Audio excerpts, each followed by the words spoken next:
Good morning, students. Today we are going to our new topic. This is our SST class. The making of nationalism in Europe. Europe के अंदर जो nationalism था वो कैसे बना, उसके बारे में हम आज डिस्कस करेंगे। ये आप लोगों का स्टैंजा है, इसको अच्छे से पढ़ लेना बेटा। लेसन को रीड करना खुद है, क्योंकि लाइन टू लाइन नहीं पढ़ाया जाएगा। मैं इसको सिर्फ आप लोगों को टॉपिक के रूप में बताऊंगी कि किस तरीके से इसके अंदर क्या क्या हुआ, कैसे हुआ, क्यों हुआ। लाइन टू लाइन पढ़ाना पॉसिबल नहीं होता है, क्योंकि आपका लेसन वैसे ही बहुत ज़्यादा बड़ा है। तो स्टार्टिंग के अंदर क्या बात हो रही है, इसके अंदर थोड़ा सा रिवाइज भी हो जाएगा, पीछे वाला और बता देती हूँ कि ये जो है ना, ये देखो यहाँ से स्टार्टिंग में बिल्कुल क्या कह रहा है कि ये जो टॉपिक है ना वो 18 के मिड में शुरू हुआ था। ये वाला जो यूरोप बनना की बात हुई थी, ये 18 के मिड में स्टार्ट हुआ था, 18 सेंचुरी के। ठीक है जी। तो इससे ये स्टार्ट होता है और 1750 के आसपास से स्टार्ट होना शुरू हो जाता है। ये 1750 के नियर अबाउट इसकी प्रोसेस शुरू हो जाती है। किस तरह से नेपोलियन को वो अपना यूरोप अलग बनाना है, क्या करना है, वो अपने माइंड में सेट करने लग जाते हैं। और 1750 से लेकर के 1815 तक, यानी 1750 से लेकर 1815 तक नेपोलियन का राज खत्म हुआ। 1815 के पास नेपोलियन का राज खत्म हो जाए, तब से लेकर 1815 तक हम देखते हैं कि किस तरीके से हुआ था। सबसे पहले क्या आया था, सोसाइटी को डिवाइड किया गया, डिवीज़न में। सोसाइटी की डिवीज़न किस तरीके से की गई थी, मिड 18 सेंचुरी यानी नियर अबाउट 1750 तक कोई नेशन स्टेट नहीं था। 1750 तक कोई भी नेशन स्टेट नहीं था, कोई भी गणतंत्र राज्य नहीं था, कोई भी प्रजातंत्र राज्य नहीं था, फ्रीडम राज्य नहीं था उस टाइम तक। ठीक है जी। इसके बाद क्या कहा गया है कि पहले नेशन का मतलब बता देती हूँ, जिसके अंदर क्या इंडिपेंडेंट कंट्री, एक बहुत सारे लोग या एक लार्ज कंट्री या मेजॉरिटी ऑफ पीपल अपने आपस में भावों को शेयर करते हैं और उसको किसी भी काम को हल करवा लेते हैं, वो नेशन कहलाता है। लेकिन कॉमन क्या थी इन चीज़ों में, इस नेशन को लेकर के क्या चीज़ें कॉमन थी, वो चीज़ें आप लोगों को ध्यान में रखनी है। कैसे कैसे कौन कौन सी चीज़ें। नंबर 1 क्या आएगी, लैंग्वेज। ठीक है, लैंग्वेज थी, हिस्ट्री थी कि वहाँ की हिस्ट्री क्या थी, सेम थी। इसके बाद में ट्रेडिशन था। ठीक है, ये चीज़ें तो क्या थी, उन लोगों के अंदर कॉमन थी, जो वो मान करके चल रहे थे, अपने आप को इस चीज़ों से लेकर के वो लिंक्ड कर रहे थे। गवर्नमेंट जो थी विद एग्रीमेंट थोपा जाता था उन लोगों के ऊपर, कि वहाँ के जो लोग थे उनके ऊपर गवर्नमेंट का एग्रीमेंट उनके ऊपर प्रेशराइज किया जाता था कि ये पालन आपने करना ही करना है।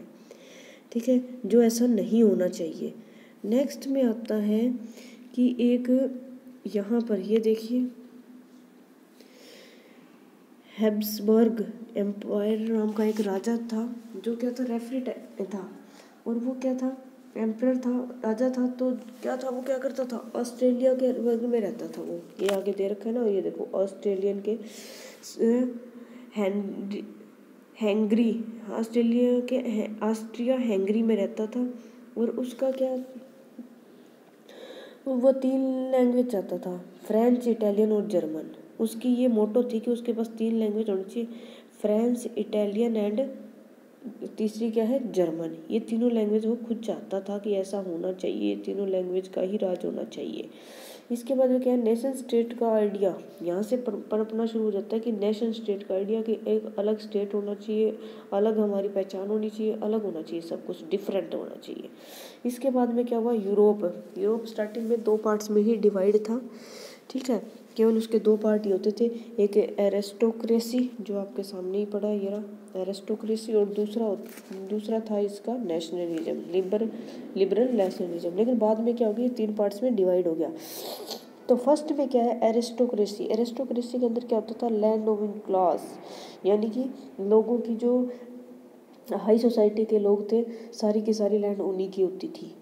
ठीक है, प्रेजेंट सिर्फ उन पे काम करते थे, अपना वर्क करते थे। ठीक है, और उसके बाद सेकंड क्या था, स्पीक फ्रेंच लैंग्वेज। उनका मोटो था कि सारे के सारे फ्रेंच लैंग्वेज का ही यूज़ करें, फ्रेंच लैंग्वेज ही बोली जानी चाहिए। ठीक है, फर्स्ट ऑफ ऑल क्या बताया आप लोगों को, उनकी अपनी खुद की क्या होती थी, ज़मीन जायदाद सारी खुद की होती थी उनकी। दूसरा क्या था, स्पीक फ्रेंच लैंग्वेज, वो चाहते थे कि फ्रेंच लैंग्वेज को ही सबसे ज़्यादा क्या दिया जाए, इम्पोर्टेंस दी जाए, फ्रेंच लैंग्वेज का ही यूज़ किया जाए सबसे ज़्यादा। थर्ड क्या था, स्मॉल ग्रुप में रहते थे, वो छोटे छोटे ग्रुप में रहते थे, ज़्यादा बड़ा नहीं होता था, उनकी छोटी छोटी फैमिली होती है। ये सारा कुछ इसमें राइट है बेटा, ये देखिए आप, ये रहा स्मॉल ग्रुप में रहते थे, ये रहा, ठीक है। और उनकी क्या थी, आपस में काफ़ी मेजोरिटी होती थी, छोटा ग्रुप होता था फिर मेजोरिटी होती है।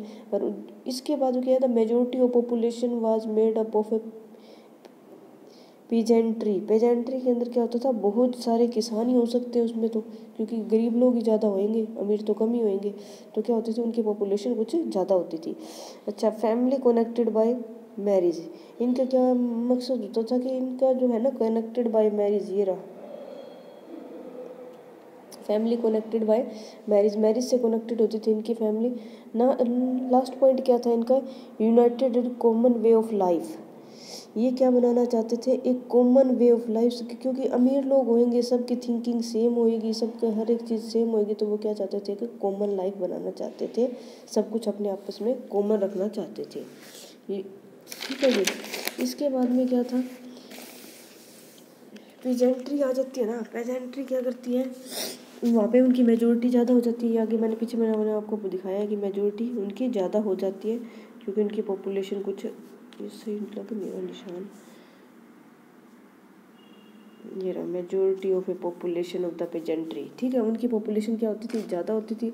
लुक्ड आफ्टर एरिस्टोक्रेसी लैंड, ये क्या करते थे, एरिस्टोक्रेसी की लैंड को ही देखते रहते थे, उनकी ही देखभाल में लगे रहते थे, इनका यही काम होता था कि ये वहाँ के जो है, और वहाँ के जो इंडस्ट्रियल प्रोडक्शन है सारा कुछ उन्हीं का काम करते थे। ये जितना भी धन कमाते थे सारा का सारा उनको देना पड़ता था, इनका अपना कोई हक नहीं होता था, क्योंकि उन ज़मीन तो उन्हीं लोगों की होती थी ना, जो एरिस्टोक्रेसी है उन सब की ज़मीन जायदाद होती थी, ठीक है बेटा।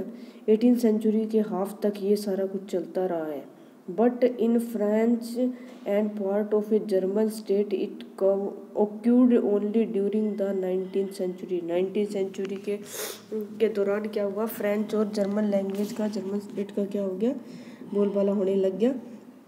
इसमें क्या हुआ कि working class population and middle class made up of industrial businessman professional वगैरह वगैरह, ये सारे के सारे क्या आ गए थे, एक बड़ी पॉपुलेशन के आगे थे। ये बड़े लोग थे, ये मतलब छोटे लोग थे जिनकी पॉपुलेशन ज़्यादा थी और ज़्यादा ही काम करने वाले थे। ये मिडिल क्लास का क्या बात है, इसके अंदर मिडिल क्लास में रखा जाता था इन लोगों को। मिडिल क्लास में कौन कौन से लोग आते थे, मिडिल क्लास के अंदर जैसे कि इंडस्ट्रियल, ठीक है, बिजनेसमैन, प्रोफेशनल्स, ये सारे के सारे ऑफिशियल लैंग्वेज, ये डॉक्टर वगैरह सारे के सारे किस में आते थे, मिडिल क्लास के अंदर आते। मिडिल क्लास से एक आइडिया आया था कि नेशन आना चाहिए, मिडिल क्लास के लोगों को अंदर एक ये यूनिटी बन गई थी, ये देखो national unity, following the abolition of aristocratic privilege gained popularity, यानी इस पॉपुलेशन को देखते हुए नेशन आना चाहिए, नेशन का एक माइंड में आ गया इनके कि नेशन बनना चाहिए। इसमें क्या क्या होता था, कॉमन कल्चर होना चाहिए, कॉमन लैंग्वेज होनी, कॉमन ट्रेडिशन, कॉमन हिस्ट्री, ये सारे लोगों का क्या होना चाहिए, कल्चर जो है वो सेम होना चाहिए, लैंग्वेज सेम होनी चाहिए, ट्रेडिशन है जो पहनावा है उनका वो सेम होना चाहिए, और हिस्ट्री उनकी सेम होनी चाहिए, ठीक है जी। ये इनके क्या आ गया, लोगों के अंदर माइंड में आ गया कि ऐसा होना चाहिए, हम भी स्वतंत्र होना चाहते हैं, हम इन लोगों के गुलाम नहीं रहना चाहते हैं। देन आफ्टर नेक्स्ट आगे क्या आ जाता है बेटा,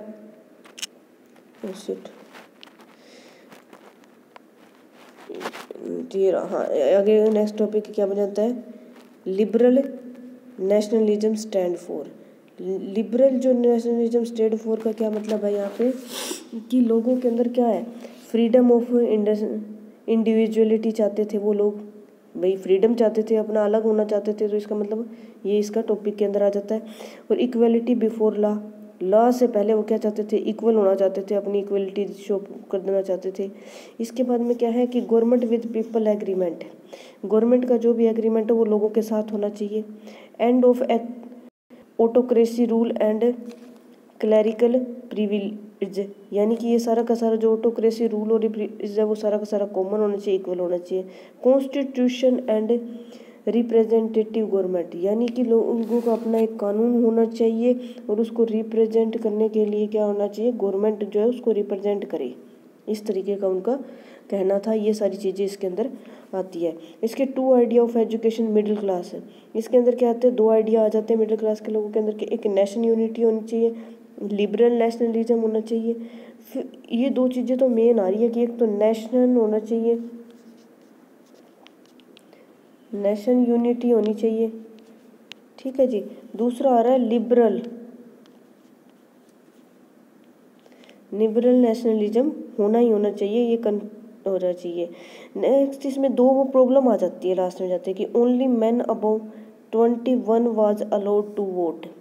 इन्होंने ये कंडीशन लगा दी कि 21 साल का आदमी होगा और वही वोट कर सकता है, अदरवाइज वो वोट नहीं कर सकता। सेकंड क्या कंडीशन लगा दी इन्होंने कि उस आदमी के पास कम से कम प्रॉपर्टी जरूर होनी चाहिए, चाहे कुछ हो ना हो उसके पास प्रॉपर्टी होनी चाहिए, वो अमीर होना चाहिए, वो रिच होना चाहिए। ये इन्होंने सबसे बड़ी गलती कर दी। दूसरा क्या है, जिसके पास प्रॉपर्टी नहीं है वो वोट नहीं दे सकता था, ठीक है जी। इसके बाद इसके अंदर क्या है कि state to state trade restriction, यानी स्टेट से लेकर के स्टेट तक का जो है उन्होंने रिस्ट्रिक्शन लगा दिया, एक तरीके का दबाव बनाना शुरू कर दिया इसके अंदर, ठीक है जी। ये यहाँ पे दिखा रखा है। ऐसे करते करते 1834 के अंदर क्या हो गया, कस्टम यूनियन फॉर्म्ड हुआ। 1834 के अंदर, ये देखिए 1834 के अंदर कस्टम यूनियन फॉर्म हुआ जिसका नाम था जेलोवेरिना। ये देखिए यहाँ पे आगे नाम भी दिया गया, ये रहा यहाँ पे बेटा, ये रहा, ठीक है जी, जिसका नाम था जोलवेरिना। जो क्या इसका काम था कि प्रुशिया स्टार्ट किया जाए, प्रुशिया को स्टार्ट किया जाए, क्योंकि पहली स्टार्टिंग में आप लोगों को मैंने बताया था कि 4 और कंट्री थी जो इस तरीके से इसको हड़पना चाहती थी, तो प्रुशिया स्टार्ट हो गया।